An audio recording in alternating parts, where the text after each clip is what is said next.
Everyone. तो हम लोग क्या कर रहे थे, लास्ट वीडियो में हम लोगों ने वर्ण पढ़ा था और वर्ण में मैंने आपको बताया था कि वर्ण के दो प्रकार होते हैं, स्वर और व्यंजन, है ना। तो स्वर तो हम कर चुके थे, आज हम लोग करेंगे व्यंजन। ठीक है, हम क्या करेंगे आज, व्यंजन। ओके, तो और मैंने आपको बताया है कि व्यंजन कितने होते हैं, 33 होते हैं। लेकिन जब हम कुल व्यंजन की बात करते हैं तो कुल व्यंजन होते हैं 39। ठीक है, तो चलो पहले मैं व्यंजन लिख लेती हूँ। क, ख, ग, घ, अ, च, छ, ज, झ, य, ट, ठ, ड, ढ, ण, त, थ, द, ध, न, प, फ, ब, भ, म। ठीक है, तो पहले मैं क से म तक लिख रही हूँ। तो ये जो क से म तक है, टोटल कितने हैं ये हैं आपके 25 व्यंजन। ठीक, 25 व्यंजन, और इन्हें बोलते हैं स्पर्शी व्यंजन। क्या बोलते हैं इन्हें, स्पर्शी व्यंजन, स्पर्शी व्यंजन। ठीक है, अगर हम इनको डिवाइड करें ऐसे वर्ण में, ठीक है, अगर हम इनके बीच में एक लाइन ड्रॉ करते हैं तो ये क्या है, ये प्रथम वर्ण है, ये प्रथम वर्ण के अक्षर हैं, ये द्वितीय वर्ण के हैं, ये तृतीय, ये चतुर्थ और ये पंचम। ठीक है, तो अगर आपसे कोई पूछता है कि ट कौन से वर्ण का व्यंजन है तो आप बोलेंगे प्रथम वर्ण का। ठीक है, और द कौन से वर्ण का है, या तृतीय वर्ण का है। ठीक है, ऐसे ये जो पंचम है, जैसे अंग, अंग, य, ण, इनको क्या बोलते हैं, इनको नासिक वर्ण भी बोलते हैं। क्या बोलते हैं इन्हें, नासिक वर्ण, क्योंकि नासिक मतलब क्या होता है, नाक। ठीक है, ये जो व्यंजन है, हम इनको, इनकी जो साउंड होती है वो नाक से आती है। ठीक है, नाक से आती है। ओके, तो इनको नासिक वर्ण भी बोला जाता है। और ये हैं, कितने हैं ये स्पर्शी व्यंजन, कितने हैं आपके, 25। अब म के बाद क्या आता है, म के बाद आता है आपका य, र, ल, व, फिर आता है श, श, स, ह। ठीक है, तो जब आप ये य, र, ल, व जब बोलते हैं तो कैसे साउंड आती है, य, र, ल, व। ठीक है, ऐसा लगता है कि अंदर ही जो वर्ण है या व्यंजन है, अंदर ही आके हम अंदर ही बोल रहे हैं और अंदर ही ये व्यंजन खत्म हो जा रहे हैं। तो इनको बोलते हैं अंतस्थ व्यंजन। क्या बोलते हैं इन्हें, अंतस्थ व्यंजन, अंतस्थ। ठीक है, अंतस्थ व्यंजन। और ये अंतस्थ व्यंजन कितने कितने हैं, ये 4 हैं। ठीक है, अंतस्थ व्यंजन को दूसरा ये क्या है, जैसे हम आ भी बोलते हैं, आ, ये भी जो स्वर हैं उनको जब हम बोलते हैं तो उसका भी साउंड ऐसा आता है कि अंदर ही अंदर खत्म हो रहे हैं। तो अंतस्थ व्यंजन जो है, य, र, ल, व, इनको स्वर और व्यंजन के बीच का भी इन्हें बोला जाता है, क्योंकि ये एक तो व्यंजन में काउंट होते हैं और इनकी जो ध्वनि होती है वो स्वर की तरह होती है। ठीक है, दूसरा है आपका श, श, स, ह। ठीक है, ये भी कितने हैं, 4 हैं। अब बताओ, जब हम श, श, स, ह ऐसे बोल रहे हैं तो थोड़ा सा स्ट्रगल करना पड़ रहा है ना हमें। तो इनको क्या बोलते हैं, संघर्षी, संघर्षी व्यंजन। ये हैं आपके संघर्षी व्यंजन।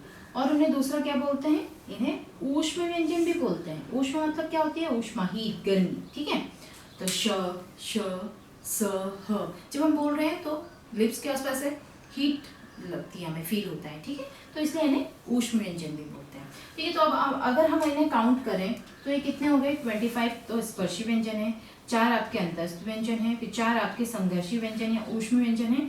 तो ये मिला के हो गए आपके 33 हो गए ना। अब मैंने बोला कुल व्यंजन लेकिन कितना होता है, 39। तो कुल व्यंजन में क्या क्या आता है देखो मैं आपको बताती हूँ। अब आपने कभी क्या सड़क सड़क लिखा है आपने, कभी सुना है, पढ़ा होगा। तो ड़, ये क्या है, इसमें जो ड से डमरू है इसके नीचे बिंदी लगी होती है, तो हम इसको ड़ बोलते हैं। ठीक है, ये यहाँ पे इसके बीच में आता है ये मैंने यहाँ पे आपको ढ से ढक्कन होना चाहिए था। ठीक है, तो ये क्या है, सड़क, सड़क होता है ना ड़, और ऐसे ये ढ से ढक्कन है, इसके बीच में भी एक आता है आपका ढ। ठीक है, इसके नीचे ऐसे बिंदु, क्या कौन सा शब्द बनता है ऐसे, जैसे बूढ़ा है ना, ये सड़क, ये बूढ़ा, ढ़। ठीक है, ये जो दो हैं इनको क्या बोलते हैं, द्विगुण, इनको क्या बोला जाता है, द्विगुण व्यंजन। ठीक है, क्या है ये, द्विगुण व्यंजन, द्विगुण व्यंजन। अब 33 में आप 2 ऐड करेंगे तो कितने हो जाएंगे आपके, 35 है ना। अभी 4 और हैं, तो इसके बाद पता है आपको, ह के बाद हम क्या बोलते हैं, श, त्र, ज्ञ, और फिर क्या होता है, श्र, श्र से श्रमिक बोलते हैं ना। तो ये भी कितने होते हैं आपके, ये भी होते हैं आपके 4, और इन्हें क्या बोलते हैं, इनको बोलते हैं संयुक्त व्यंजन, इन्हें बोला जाता है संयुक्त व्यंजन। अभी टोटल हम काउंट करें तो ये आपके हो जाते हैं 39। ठीक है, 25 स्पर्शी व्यंजन, 4 अंतस्थ व्यंजन और 4 संघर्षी व्यंजन को मिलाकर के 33 व्यंजन होते हैं। अगर उनमें हम 2 द्विगुण व्यंजन मिला दें और 4 संयुक्त व्यंजन मिला दें तो ये टोटल हो जाते हैं 39 व्यंजन। ठीक है, ये आपको क्लियर है। चलो अभी थोड़ा सा और सीख लेते हैं। अब हम बात करेंगे ध्वनि की। ठीक है, ध्वनि, आप ध्यान से समझिए तो आपको हिंदी पढ़ने में फिर बहुत मजा आएगा। ये सबसे बेसिक चीज है, ये क्लियर होनी बहुत जरूरी है। ठीक है, अब हम बढ़ेंगे ध्वनि। ठीक है, जब हम ध्वनि की, देखो अब पहले मैं क ख ग घ लिख लेती हूँ। क, ख, ग, घ, च, छ, ज, झ, य। फिर है ट, ठ, ड, ढ, ण। फिर आया त, थ, द, ध, न। फिर आया प, फ, ब, भ, म। फिर य, र, ल, व। फिर श, श, स, ह। ठीक है, अब हम इनकी ध्वनि, आपने पढ़ा होगा जैसे कंठ ध्वनि है, मूर्धा ध्वनि है, तुला तालु ध्वनि है, ओष्ठ ध्वनि है। ठीक है, तो हम उसको डिस्कस करते हैं। तो ध्वनि, अब मैंने पहले तो आपको बताया है कि वर्ण क्या है, ये प्रथम वर्ण, ये द्वितीय वर्ण, तृतीय वर्ण, चतुर्थ वर्ण और ये पंचम वर्ण में आते हैं। ठीक है, सेकेंड, थर्ड, फोर्थ, ये है फिफ्थ।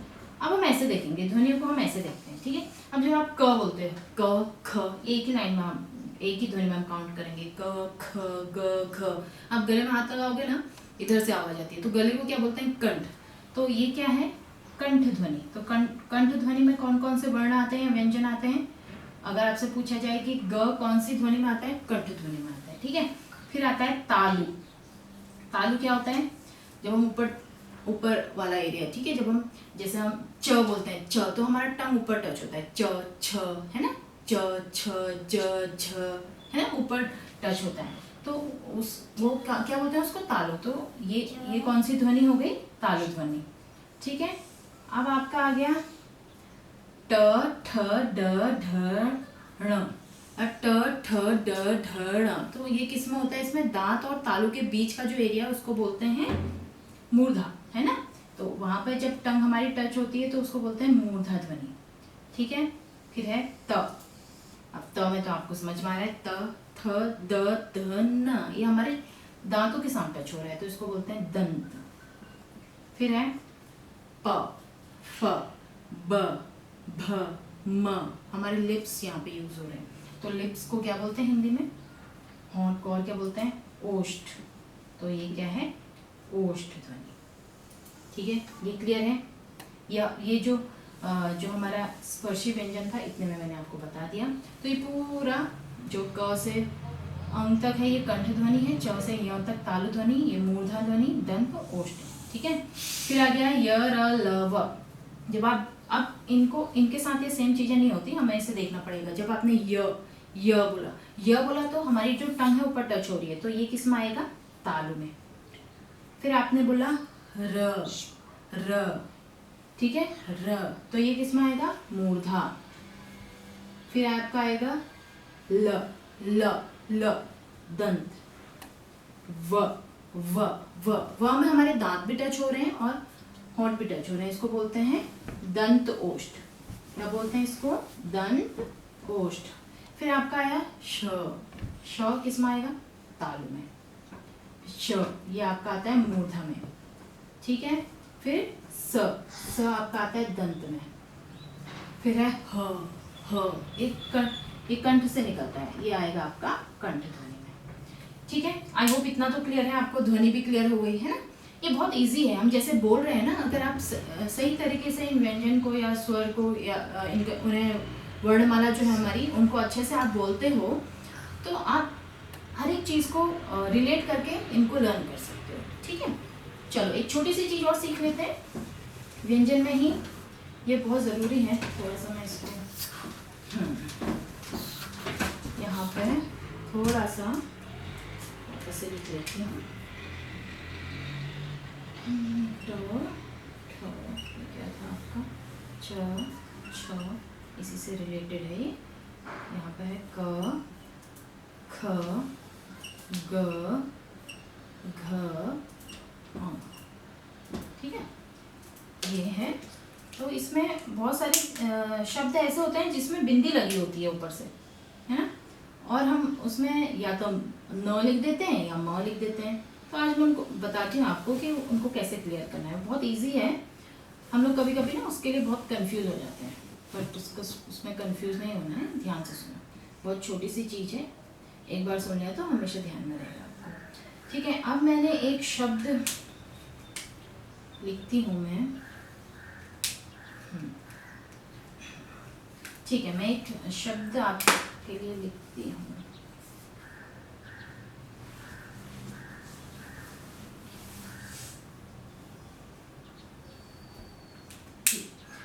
अब जैसे मैं आपके लिए लिखती हूँ संकल्प।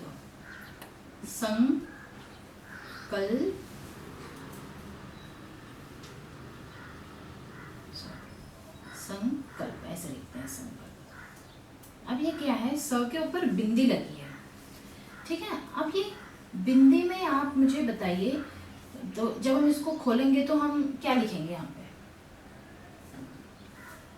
कोई लोग म लिख देते हैं, कोई लोग न लिख देते हैं, तो रॉन्ग है, ठीक है। पहले तो हम स लिखेंगे, ठीक है, हम एज इट इज क्या लिखेंगे? पहले स लिख लेंगे। फिर उसके बाद क्या है? क, है ना, स के ऊपर बिंदी लगी है, फिर क है, तो हम क के लास्ट में देखेंगे कि पंचम वर्ण कौन सा है। क्या है इसमें पंचम वर्ण? अंग। तो ये बिंदी को हम कैसे ओपन करेंगे? ऐसे, आधा न, फिर क, ल, व। यहाँ पे न है आधा, न म है। हम ये जो स के बाद जो नेक्स्ट वर्ण है उस पर डिपेंड करेगा कि ये जो क है ये कौन सी लाइन में है। इसमें पंचम वर्ण क्या है? तो पंचम वर्ण क्या है इसमें? अंग। तो ये अंग आएगा, आधा अंग। इसके नीचे हमने हलंत लगाया तो ये आधा है, ठीक है। ऐसे ही अगर मैं आपको बताऊं एक शब्द चंचल, क्या बताऊं? चंचल, ठीक है। अभी इसमें च के ऊपर बिंदी लगी है, तो हम कैसे इसको ओपन करेंगे? पहले तो च लिखेंगे। अब ये बिंदी को कैसे खोलेंगे? आपको पता है कि इस बिंदी के बाद नेक्स्ट च है, तो च की लाइन में हम देखेंगे क्या है? य है। तो ये जो ये बिंदी है ये य में ओपन होगी। कैसे? य, आधा य, च, ल, ठीक है। इसमें कंफ्यूज नहीं होना है। फिर कभी कभी हम लिखते हैं घंटी, घंटी, तो हम घन न सुनाई देता है तो हम क्या लिख देते हैं? कभी कभी हम लिख देते हैं घ न टी, तो ये क्या है? It's wrong. अब ये घ तो हमने लिखा, नेक्स्ट वर्ण क्या है? ट। तो ट की लाइन में लास्ट पंचम वर्ण कौन सा है? ण, तो ये आधा ण आएगा, फिर आएगा टी, ठीक है। आई होप ये चीजें क्लियर हैं आप लोगों को, ठीक है। अब इसमें कंफ्यूज नहीं होना है, ओके। आप कोई भी शब्द ले लो, अगर इसकी बिंदी लगी है उसमें, तो आपको नेक्स्ट वर्ण देना है। ये क देखा है अपने, क के लास्ट में पंचम वर्ण में क्या है, अंग है, तो अंग आधा अंग आएगा।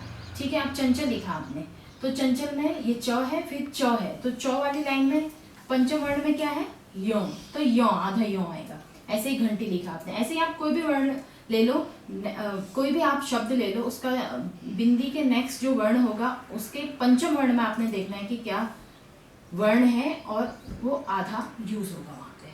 ठीक है, आई होप ये चीज़ें आपको समझ में आई हैं। मैंने आपको वर्ण समझाया, वर्ण व्यवस्था क्या होती है समझाया, वर्ण और वर्णमाला समझाया। फिर मैंने आपको बताया कि वर्ण 2 प्रकार के होते हैं, स्वर और व्यंजन। फिर मैंने आपको बताया स्वर 11 होते हैं और कुल स्वर 13 होते हैं। फिर मैंने आपको बताया कि व्यंजन कितने होते हैं आपके, 33 होते हैं, और कुल व्यंजन होते हैं 39। फिर मैंने स्पर्शी व्यंजन, अंतस्थ व्यंजन, ऊष्म व्यंजन, है ना, संयुक्त व्यंजन, ये सारी चीज़ें मैंने आपको बताई हैं। फिर मैंने आपको ध्वनि बताई हैं और कैसे बिंदी लगे हुए शब्दों को कैसे ओपन करना है ये बताया है। आई होप ये चीज़ें आपको समझ में आई होंगी। बार बार ये वीडियो देखिए, अपनी बुक में जितने भी शब्द हैं उनको पढ़िए और इनके साथ रिलेट करने की कोशिश कीजिए, तो हिंदी भाषा आपको बहुत अच्छे से आएगी। Thank you so much.